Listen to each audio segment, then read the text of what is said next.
It's just me today. I thought I would respond to a patron email. Remember that patrons always get preference when they ask questions or have topics for podcast episodes.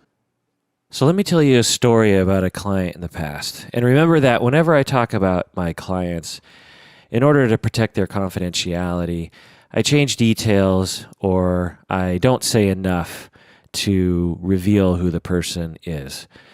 That I should use client examples in the effort of education and advocacy, but I should always do my part to try to mask people's identities, which I think I do pretty effectively. If you knew the real story, you would say, oh, that was clever how you kept the essence of the story intact, but changed details enough so that it doesn't break confidentiality or reveal who the person is.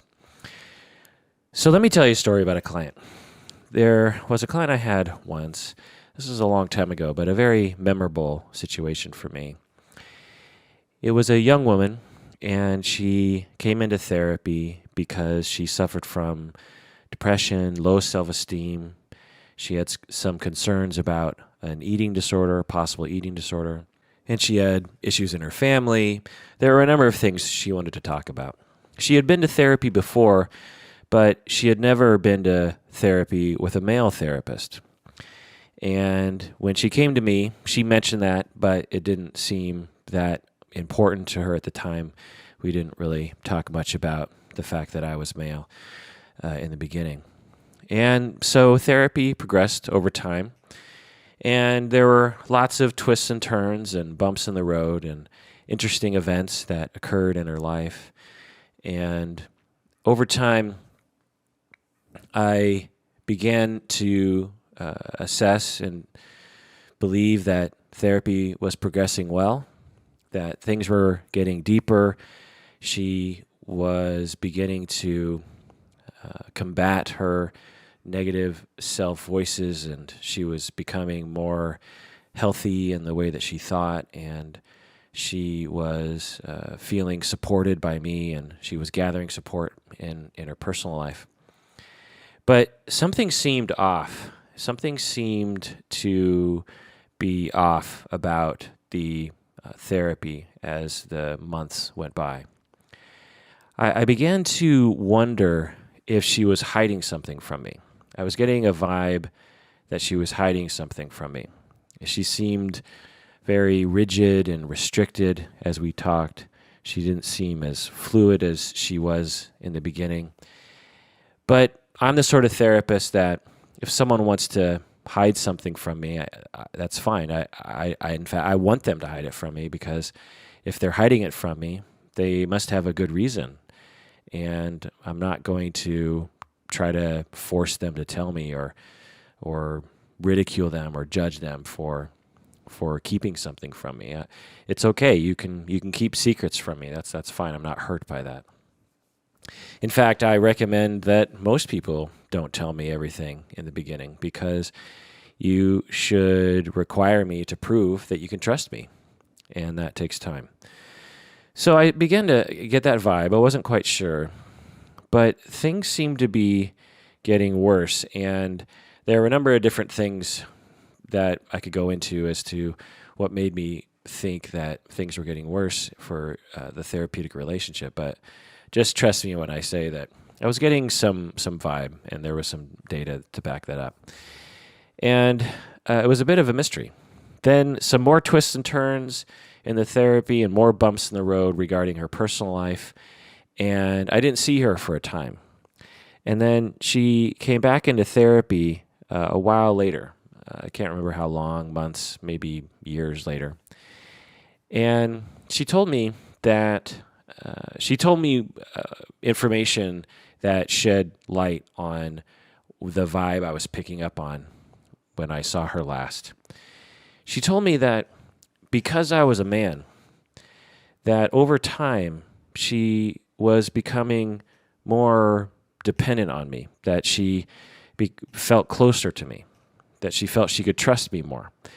And at the exact same time as she trusted me more, she became terrified of therapy.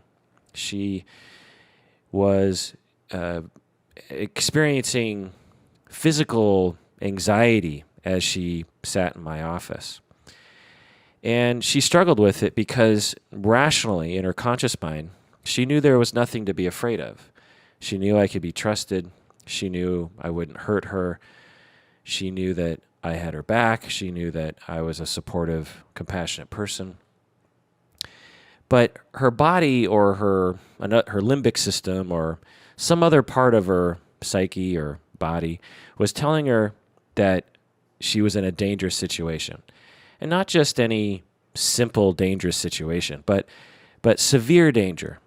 The kind of danger that you feel when you're around, say, a psycho killer or something. The sort of danger you would feel if you were on the bus and suddenly you realize the person sitting next to you is a serial killer or a serial rapist or something. The kind of fear that you get when you're quite afraid that someone is going to harm you and you can't do anything to stop it. That was the feeling in a nutshell that she was telling me that she was feeling. And I was quite moved by her description, and I felt quite sorry for her. I felt bad that she was feeling that way about me. And I couldn't help feeling somewhat responsible because as a therapist, I strive to make people feel safe and secure in their talk, in the therapeutic relationship with me. But she was telling me that not only did she not necessarily feel that, but she was feeling the direct opposite. She was terrified of me, and that hit home. That was very hard to hear. And as we began to explore the reasons why, we collaboratively decided that it was because she had been hurt by men in the past during her childhood, and that as she chose a male therapist, perhaps for a good reason that she wasn't aware of when she chose me, she began to work through those feelings in a very intense, upfront way in the presence of me. As she became closer to me, she paradoxically became more afraid of me and wanted to distance herself from me. And this complicated therapy. But at the same time, it provided a rich relationship in which we could begin to heal the wounds that she had. Well, so then recently, a patron wrote in asking about what she was referring to as fearful transference. She wrote, "I have a history of abusive men in my life since childhood." And then she goes on to say that she's had a few therapists, but they were all female. And then she started working with a male therapist. And she writes, "It was going fine for a few sessions until I started having some intense flashbacks and nightmares, which had happened before in my life, but this time they incorporated my therapist into the abuser role. It was horrifying, and it would happen during therapy. It's better now, but we're still working through it." End quote. So this is a very similar description as what I believe I experienced with the client I was talking about. So let's talk about fearful transference. This is the Psychology in Seattle podcast. I'm your host, Dr. Kirk Honda. I am chair of the Couple and Family Therapy Program at Antioch University, Seattle, and I'm also a licensed psychotherapist. Let's talk about the definition of transference first, just to make sure people understand what it is that we're talking about. Transference can be considered one of the many defense mechanisms. And essentially, it's just a specific form of displacement or even projective identification.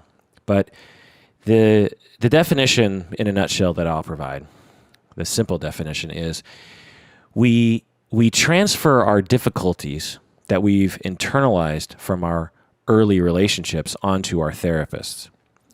So in other words, as we grow up, we experience difficulties with particularly our parents.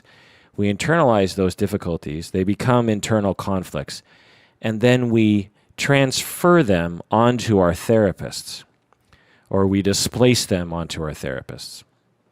Or through projective identification, we reenact these difficulties with our therapists.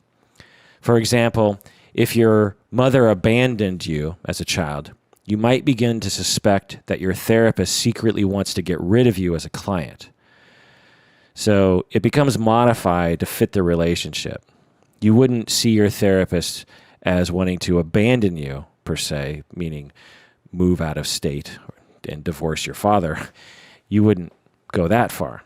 But the essence of the abandonment would be applied to the relationship with the therapist.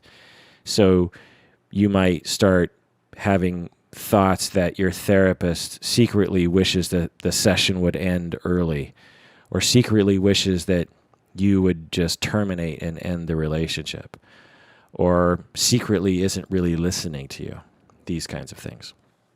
This is transference. And the essential nature of this is that it's a distortion.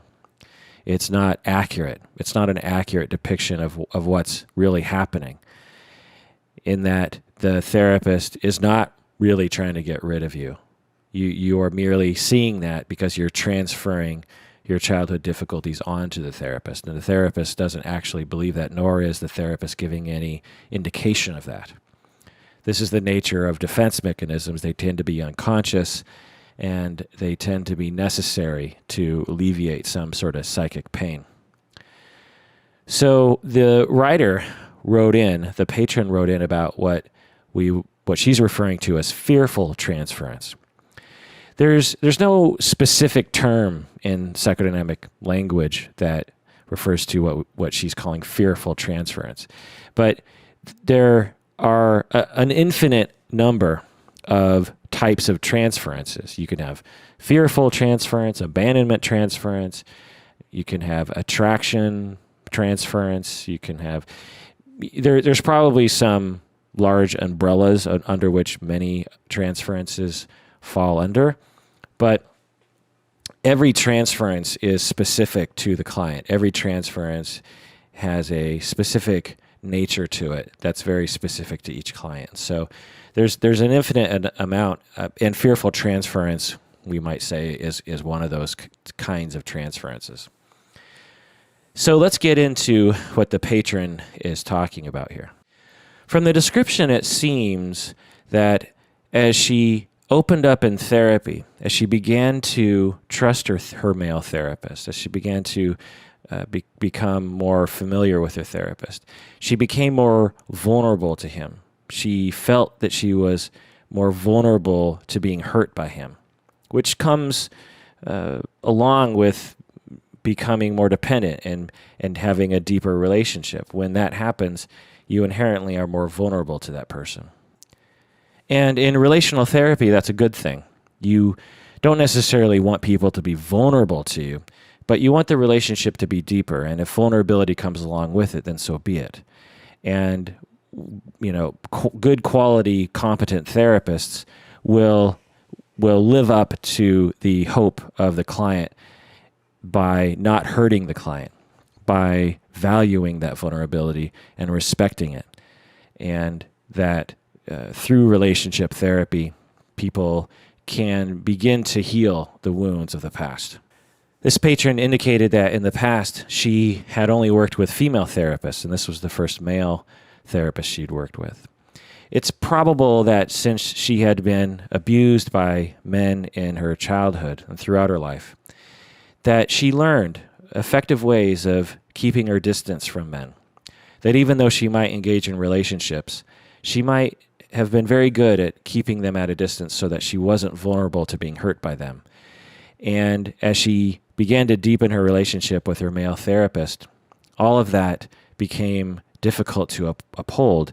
It's hard to keep your therapist at a distance when the relationship is deepening. And so as the relationship deepened, she began to transfer her fear from her early relationships with other men in her early life. She began to transfer that fear onto her therapist, even though he was not at risk of abusing her. And this is why relational therapy is so effective with complex PTSD. I've talked about complex PTSD in the past, PTSD meaning post-traumatic stress disorder. And complex versus simple Simple meaning you got in a car accident or you were assaulted once. You're 25 years old and you get mugged. That you could experience PTSD from that trauma, and that is what we call simple because it's just one event. But complex PTSD involves often a lifetime, particularly a childhood lifetime, filled with abuse and threatening events that occur often from people in your family, people you're supposed to be able to trust. And it's complex because not only is it post-traumatic stress disorder, but it's also involving your idea about human beings and how much you trust people. And it gets all wrapped up into one big messy ball. So again, this is why relational therapy is so effective with complex PTSD, because by experiencing and thus internalizing an actual relationship with another person, her personality, this patron, her personality is changed on a fundamental level. The cognitive therapy does not provide this. And cognitive therapy is a dominant form of therapy in our industry right now, and often overused. It's a wonderful form of therapy for a lot of things, and I use it all the time. But when it comes to relationship traumas, it's important to not only use cognitive therapy, which can help, but also a relational form of therapy, psychodynamic therapy, interpersonal, this sort of thing. Because the relationship between therapist and client can prove over time, experientially, to the client that they can trust someone. And as they learn to trust someone, they learn many, many things on a visceral level, not just on a cognitive level. They learn that they can trust someone. They learn that they're worthy of being treated humanely. They learn that not everybody is going to hurt them.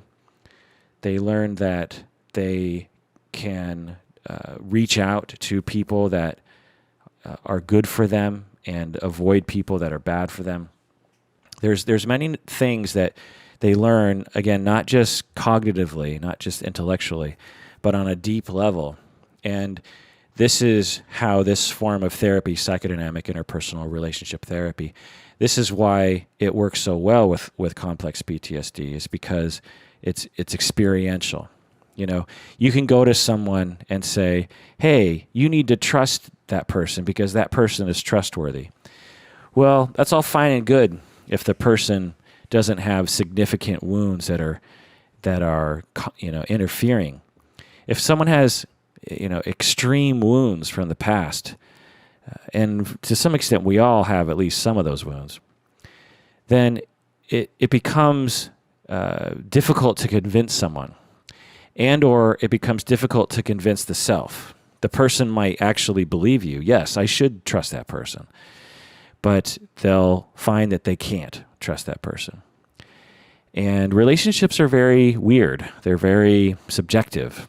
And as the relationships meander and go down different roads together, it's easy for us to impose our subjective experience and expectations onto situations.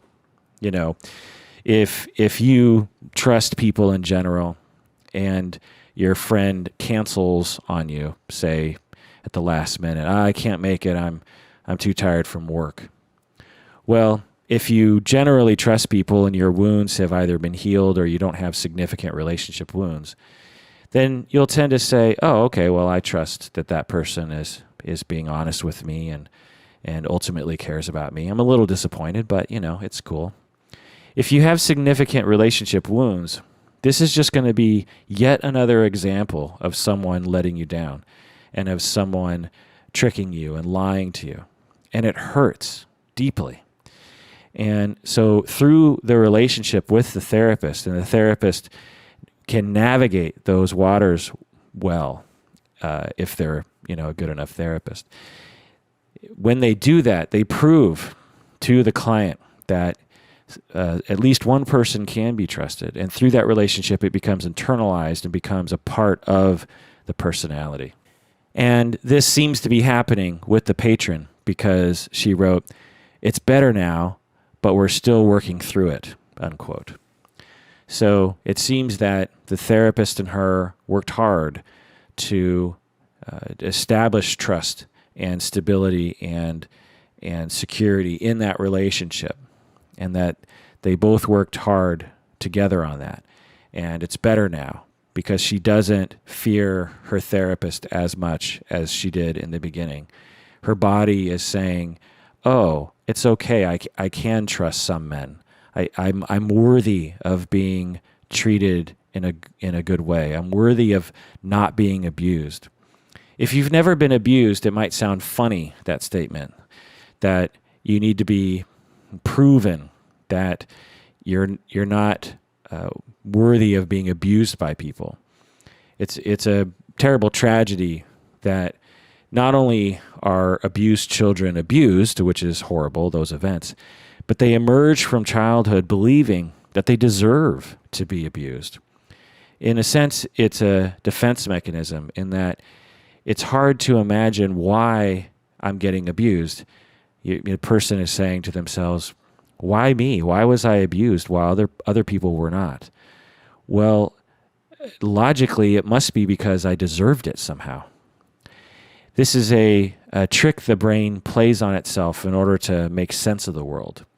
Perhaps in a way, the child is trying to uphold their ideal vision of their parents. All children need to have an ideal vision of their parents, particularly when the child is very young.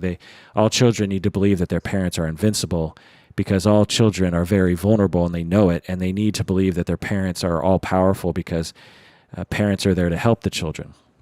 So the children need to believe that their parents can save them from anything. And in order to reconcile the experiences and the memories of being abused, the self will say, "Oh, well, it's not because my parents are flawed. My parents are invincible. They can do anything because I need them to be that way. So the fact that they abused me, it must be because I deserved it, because I'm a bad person. I'm not worthy."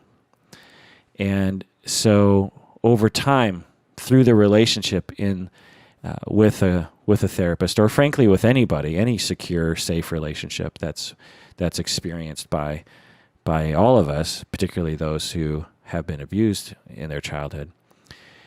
These relationships prove to the psyche experientially that they can trust people, and the personality becomes altered. Defense mechanisms start to dissipate. Worldviews begin to change. Possibilities open up. Self-esteem rises. The need for the abuse of alcohol and drugs goes down. The need for eating disorders goes down. And so that's why relationship therapy is so powerful. So if you're a therapist out there, you need to, if you're this sort of therapist, if you're not, then, forget everything I'm saying. But if you're the sort of therapist that thinks the way I do, at least in part, let's all remember to pay attention to transference and work with the therapeutic relationship.